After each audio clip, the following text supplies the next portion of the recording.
안녕하세요. 반갑습니다. 한국 CS마인드 교육센터 박정민 강사입니다. 2021년 1회차 CS 리더스 관리사 기출문제, 지난 2021년 1월 10일 날 진행이 됐던 CS 실무론 1번부터 10번까지 문제풀이 분석 동영상 시작하도록 하겠습니다. 자, 실무론 1번부터 보시겠습니다. 1번, 다음 중 이미지를 형성하는 첫인상의 특징으로 가장 거리가 먼 거. 자, 첫인상의 특징입니다. 일회성 맞죠? 일방적 맞습니다. 신속성 맞아요. 초도효과 맞아요. 판단의 유보 아니요 이렇지 않죠. 특히나 우리나라 사람들 3초 만에 저희가 흔히 이제 시험 문제에는 10초 미만이라고 나오게 되고요. 우리나라에 있는 그 김경호 박사 이미지 메이킹을 들여왔던 시작하셨던 그분의 교재에 의하면 우리나라 사람 3초, 일본 사람 7초, 미국 사람 11초 이렇게 정도 표시가 되어 있죠. 이 기억이 맞는지 모르겠는데 저도 옛날에 이미지 메이킹 교육 과정을 들었거든요. 김경호 박사님 그 과정 말고. 자, 그래서 판단의 유보는 맞지가 않습니다. 그죠? 여기서 문제보다는 더 쇼킹한 건 제가 이미지 메이킹 수업을 들었다는, 강사 라이센스를 갖고 있다는, 이게 더 쇼킹한 내용이네요. 다음 문제 가겠습니다. 다음 보기 내용 중 메라비언의 법칙, 자, 메라비언의 법칙 55%, 38%, 7%. 이제는 거의 그냥 하나의 어떤 뭐라 말씀드릴까요? 딱 그냥 반사작용처럼 나오는 숫자기도 합니다. 대면 상황에서 비대면 상황이 되면 시각적 55%가 사라져 버리니까 86%가 청각적, 14%가 언어적 이렇게 되기도 하죠. 시각적인 요소를 찾아 모두 선택한 건 무엇입니까? 자, 시각적, 눈으로 보여지는 거겠죠. 1번 복장 맞겠죠. 표정 맞습니다. 음성 아니죠. 이건 이제 준언어적, 저희가 청각적이라고 그냥 알고 계시는 억양, 자, 얘도 준언어적, 청각적이죠. 동작 시각적이 맞습니다. 전문 지식 언어적이라고 볼 수 있겠죠. 자, 이렇게 따지면 2번 가, 나, 마가 될 겁니다. 아주 손쉽게 저희가 해결할 수 있는 문제 유형들입니다. 이번 시험에는 첫인상과 관련된 좀 확장된 메라비언의 법칙까지 출제가 됐습니다. 다음 문제. 자, 전형적으로 나오는 문제 유형입니다. 매번 반복되겠죠. 이번 2월달 시험에도 나오겠죠. 인사의 종류와 관련해 다음 중 정중예를 해야 될 경우로 가장 적절하지 않은 거. 자, 정중예라고 하게 된다면 가장 간단한 건 뭡니까? 격식을 갖춰야 된다. 격식을 갖추다 보니까 고객 맞이, 배웅, 감사, 사과, 면접을 볼 때, 상견례를 할 때 여러 가지 사항들이 있습니다. 1번 집안의 높은 어르신을 처음 뵈었을 경우 정중예죠. 상견례 자리에서 혼주간에 처음 인사를 나누는 경우 정중예. 3번 구직을 위해 면접장에서 면접관과 처음 대면하였을 경우 정중예. 공식 업무상 처음으로 VIP를 접견하여 인사를 드릴 경우 정중예입니다. 5번 사람들이 길게 줄을 서 있는 구내 식당에서 직장 선배를 만났을 때, 자, 이때 몽예 하시면 되는 거죠. 그죠? 이건 하여간 지속적으로 계속 문제 패턴 자체가 적절한 경우 아니면 적절하지 않은 경우, 그리고 보기는 예시를 써서 사용하는 문제로 2020년, 2021년 현재까지는 거의 고착화되고 있는 문제 유형입니다. 네, 기본적으로 개념을 갖고 구별하실 수 있는 연습만 되시면 틀릴 가능성은 거의 없죠. 앞으로도. 다음 문제입니다. 전통적인 공수법에 대한 설명으로 가장 올바르지 않은 거, 일단 공수법이라고 나오면 남좌여우, 그죠? 남성은 왼손이 위로, 여성은 오른손이 위로. 평상시입니다. 평상시. 그리고 이런 관점에서. 그리고 또 하나 의식행사라든가 또는 흉사시에는 선생님 손의 위치가 바뀌죠. 예, 그죠? 그때는 남우여좌로 바뀌게 됩니다. 자, 그럼 볼까요? 1번 공수는 배례의 기본 동작으로, 배례 절이라는 소리죠. 기본 동작으로 절하는 예절. 두 손을 앞으로 모아서 잡는 것을 말합니다. 맞아요, 공수. 2번 공수는 의식행사에서 참석하거나 어른을 뵐 때 반드시 합니다. 맞습니다. 3번 남자와 여자의 손 위치는 동일합니다. 아니요. 남좌여우라니까요. 그죠? 달라지게 됩니다. 평상시와 흉사시의 손 위치는 다릅니다. 당연하죠. 평상시 남자는 왼손을 위로 하고 두 손을 가지런히 모아서 잡습니다. 맞아요. 남좌여우만 알고 계셔도 충분히 해결이 가능한 문제 유형이었습니다. 다음 문제. 다음 보기 사례에 해당하는 화법의 명칭은 CS 실무론에서 나옵니다라고 예측했던 초반의 문제들은 다 나오고 있습니다. 지금 전부 다 보면. 자, 보기를 볼까요? 잠시만 기다려 주시겠습니까? 물어보죠.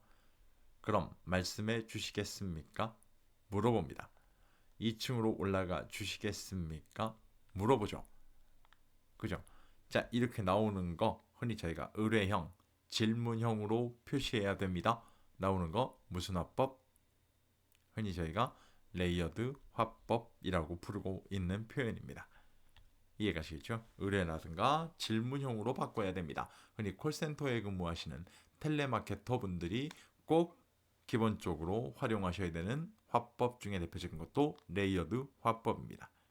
이해가시겠죠? 충분히 구별이 될 수 있을 만한 화법에 대한 문제 유형이었습니다. 꼭 기억하시기 바랍니다. 유명 연예인 또는 이 모델 저 괜찮은 것 같은데요. 그때 옆에 있던 직원이 고객님 올해 가장 히트한 모델이기도 합니다. 가장 판매량이 많았습니다. 이런 어떤 근거 자료, 매출 자료를 근거로 제시합니다. 후광 화법. 처음에 문장을 시작할 때 부정적인 내용으로 시작했다면 문장을 마무리 질 때는 가능하면 긍정적인 관점으로 마무리 지어주세요. 그래서 관점 차이, 아론슨 화법. 그죠? 고객의 한 말을 반복합니다. 산울림 화법. 간접 부정법. 뭐 하는 소리예요? 일단 긍정하고 나서 뒤에 가서 뭐 하는 거? 네, 내 의견. 쉽게 이제 반대 의견이라고 저희가 부르죠. 내 의견을 이야기하는 거. 간접 부정. 흔히 yes but 화법 이렇게 부르기도 합니다. 구별하시면 될 것 같습니다. 다음 문제. 다음 중 비즈니스 용무로 인한 방문 시 가져야 될 매너로 가장 거리가 먼 거. 자, 이 문제 같은 경우는요. 아마 기본서에서 다 보실 수 있는지 모르겠습니다만 기본서에서 못 보시는 분들이라 할지라도 언제부턴가 모르게 2018년도라고 저는 기억하는데 물론 그 이전에도 문제가 있었습니다만 2018년도부터 본격적으로 좀 굉장히 자주 눈에 띄는 문제 유형이기도 합니다.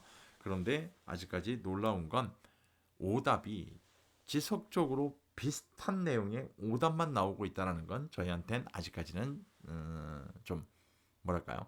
이득이죠. 이득. 네, 1번 사무실 방문할 경우 가급적 바쁜 시간을 피해서 미리 약속 시간을 잡도록 합니다. 이건 기본 예절이에요. 이건 당연한 겁니다. 2번 방문 시간에 여유 있게 도착하여 미리 화장실에서 용모와 복장을 점검하는 것이 좋습니다. 네, 맞는 얘기죠.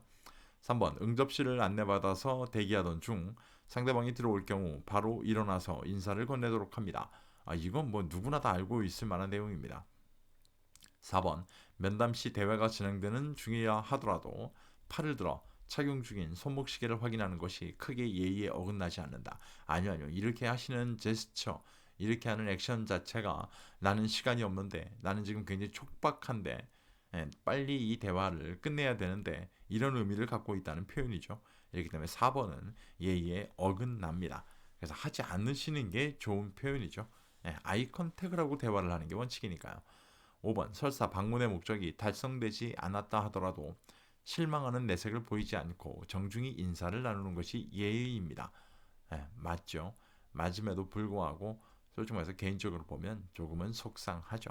그래서 다음번에는 뭐 정확히 약속을 잡고 오면 되니까요. 이해 가시죠? 약속을 잡고 오고 또 다음번에 또 한번 설득할 기회가 있을 테니까요. 그죠? 한 번에 된다라는 관점은 좀 욕심일 수 있어요, 분명히. 자, 다음 문제로 가겠습니다. 다음 중 고객이 제품이나 서비스를 사용한 후 고객의 욕구를 충족시키지 못했을 경우, 자, 이거 잘 보세요. 사용한 후 고객의 욕구를 충족시키지 못했을 경우 발생하는 고객 불만 유형은 문제에서 제시하는 키워드는요. 사용한 후에 고객의 욕구를 충족시키지 못했을 경우 발생하는 거야. 사용한 후에 저희가 이걸 흔히 효용불만이라고 부르고 있습니다. 이해가시겠죠? 효용불만 기억하시면 될 것 같습니다. 효용불만 흔히 이제 자아실현 측면이라고 나오는 걸 저희가 심리적 불만이라고 부르죠. 심리적 불만. 기대 수준보다 낮았을 경우 저희가 이걸 균형 불만이라고 불러요. 그 다음에 뭐 TPO 시간, 장소, 목적이라고 나오는 거 보면 상황적 불만 이렇게 구별하시면 될 것 같습니다. 이해가시겠죠? 다음 문제 가겠습니다. 다음 보기 내용에 해당하는 고객 불만 처리 유형은 무엇입니까? 라고 언급하고 있어요. 아마 이 문제의 유형은요, 선생님들 공부하시는 기본서에서는 아마 잘 못 보실 거예요. 보기를 좀 볼까요? 허위 정보를 올리거나 과장 광고를 하지 않습니다. 허위 정보나 과장 광고를 하지 않아요. 2번, 두 번째 거, 정품 여부나 인증 마크를 위조하지 않아요. 인증 마크를 위조하지 않아요. 자, 이렇게 두 가지가 나옵니다. 그럼 첫 번째 뭘까요? 첫 번째가 아니라 어떤 내용일까요? 두 가지에서 보게 되면 과장 광고를 하지 않아요. 인증 마크를 위조하지 않아요. 자, 이 관점을 보게 되면 윤리적인 운영 노력이라는 관점을 보실 수가 있습니다. 운영적인 운영 노력이라는 관점 꼭 기억하시기 바라겠습니다. 이해가시겠죠? 이 문제 유형 흔히 저희가 기본서에서 확인은 어렵습니다만 저희가 자주 최근 들어서 문제에서 볼 수 있는 문제 유형이기도 합니다. 이 관점 체크하고 보시기 바랍니다. 다음 문제입니다. 코치 역할과 관련해 다음 보기의 설명에 해당하는 것은 무엇일까요? 자, 코치의 역할이라는 관점은요. 5가지 정도가 기본서에서 아마 확인이 가능하실 거고요. 내용 중에서 특정 키워드, 특정 키워드가 되는 문구를 통해서 명칭을 찾아내는 방식을 좀 활용하시는 문제 유형입니다. 자, 그럼 보기를 볼까요? 특정한 상황에서 직원의 성과를 관찰하여 적절한 피드백이나 지원을 하기로 약속한 사람입니다. 자, 이 보기는 아예 통으로 기억하셔야 돼요. 특정한 상황에서 직원의 성과를 관찰하여 적절한 피드백이나 지원을 하기로 약속한 사람입니다. 적절한 피드백이나 지원을 하기로 약속한 사람, 이걸 저희가 뭐라 부르느냐? 평가자라고 부릅니다. 평가자. 이해가시죠? 만약에 기업의 정치적 역학관계에 대처하는 방법 및 영향력을 행사해서 파워를 형성하는 방법도 알고 있는 사람이라고 나오게 되면 저희가 멘토, 흔히 다른 보기로 이걸 조언자라고도 불러요. 자, 그렇게 기억하시면 되고요. 정보 제공을 합니다. 이걸 저희가 교사, 다른 말로 이제 정보 제공이라고도 부르죠. 직원들의 개인적인 성장과 경력상 목표를 달성하는 데 도움이 되는 업무가 무엇인지 결정하는 것을 도와주는 사람, 저희가 이걸 후원자라고 불러요. 그 다음에 기업 문화에 적합한 리더십 유형을 보여주기도 합니다. 기본 어떤 롤 모델이 됩니다. 그래서 역할 모델이라고 이렇게 부르게 되죠. 이해가시죠? 이 5가지는 기억을 좀 하셔야 됩니다. 다음 문제입니다. 마지막 문제네요, 벌써. 다음 중 전화 응대 시 유의사항으로 가장 거리가 먼 것. 전화 응대 시 유의사항입니다. 1번, 부정적인 말은 우회적으로 표현하는 것이 좋습니다. 부정적인 말은 우회적으로 표현합니다. 맞죠? 2번, 강조할 부분, 쉬어야 할 부분을 구별해 또박또박 말하도록 합니다. 맞습니다. 3번, 명령형이나 지시형보다는 의뢰형이나 권유형으로 말하는 것이 좋습니다. 이래서 아까 저희 레이어드 화법이 나왔던 거죠. 맞아요. 4번, 고객이 말하는 속도보다 조금 빠르게 진행하므로 처리 업무량을 증가시키는 것이 좋다. 아니요. 고객보다 말하는 속도는요. 템포를 맞추는 게 원칙이죠. 네, 그죠?